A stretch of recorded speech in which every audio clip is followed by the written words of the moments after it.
Cheryl Smith here, Smith Real Estate Services, your guide to real estate in the greater Sacramento, California area. Let me talk today to our buyers. This market is a challenging market, and the good news is it's a great time to buy. I'm not going to get caught up with a lot of the fluff. I'm going to give you some facts about you being able to determine what it is you're seeing as you're looking for properties. First of all, if you're out there looking on the commonly used sites, it's important to understand that not everybody updates the information all the time. The best way to have current, up-to-date information is to be invited to the MLS. That is the multiple listing service, and that is a service that we provide to our clients. So if you're a buyer and you want to make sure that you understand what's currently available, call us. We'll be happy to set you up.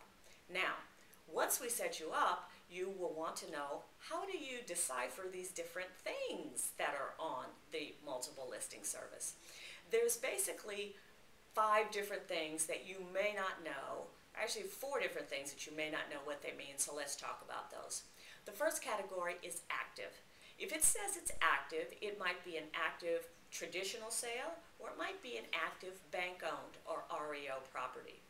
If it is traditional, it's the way you're probably familiar with. It's a seller who's looking to sell the property. When the negotiations are done, the buyer and the seller's agents communicate about that back and forth, counters, that sort of thing. Very straightforward. The one that's a little bit different is when it's a bank-owned or an REO. REO, by the way, stands for Real Estate Owned. So, when it's a bank-owned property, what's important for you to understand is that each bank has their own addendum. It generally ranges between 5 and 12 pages, depending on the bank. And what that addendum says is what the terms are under which the bank is willing to sell the property. Oh, by the way, it might not just be a bank. It could also be a servicer. The term bank is used rather loosely in this regard. So, the addendum is there, and there are terms in that addendum that are different from the terms in the offer that you originally wrote. So, it's important for you to understand that there will be this addendum. It is suggested that you have an attorney look at the contract. But the main thing is that you understand that when you sign that document, you are agreeing to the terms of the bank, which in many cases are different than what you originally offered. The other thing about the bank-owned property is, if you decide that you're going to do repairs, inspections, that sort of thing, that's for your knowledge about what's going on, because those properties are sold as is. The bank is not making any repairs. So you absolutely have the right to find out if you want to proceed with the property, and it certainly is suggested that you do, because it is an as-is sale. So those are the 2 active type of listings. Then we have short sales, and there are 2 types of short sales. There is active short sale, and then active short CONT, which is short for contingent.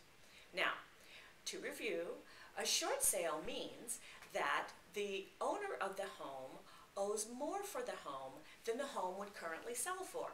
So the only way that they can sell that home is for the bank or banks to agree to take less for the home than the borrower owes. It's basically a contingency. If the lender does not agree to take less than they are currently owed, then the short sale will not go through. So, as you probably surmise, what that means is that there is a possibility that a short sale that an offer is put in on may not be able to close because the bank could say, no, we won't take less money. Now, it's further complicated when there is more than one loan on the property. When there is more than one loan, each of the lenders have to agree to the short sale. And if any of them do not agree to the short sale, then the short sale, again, will not happen. So, be aware that going into an active short sale means that you need some outside approval in order to get that home.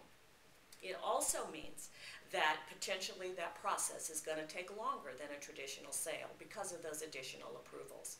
Things are changing. We're recording this right now on April the 16th, and things are getting faster. and short sales still are generally a slower transaction than other ones.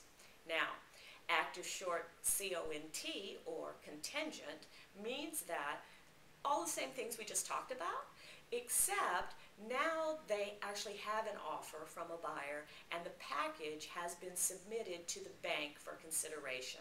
And we're in the waiting phase to see if the bank is going to say, yes, we'll take it, or no, we won't.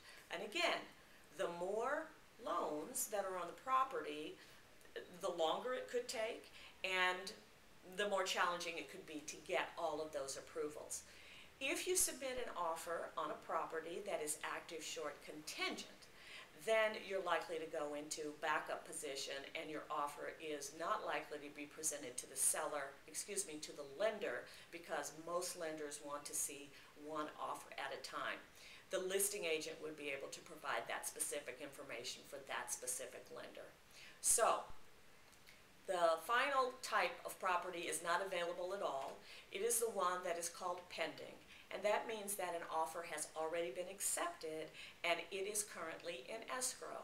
At this point in time, the property is not currently available. Sometimes properties can be put in backup position, but generally once it's pending, it's too late. So, we here at Smith Real Estate Services in the greater Sacramento area would be happy to help you with your needs. Remember, experience isn't expensive, it's priceless.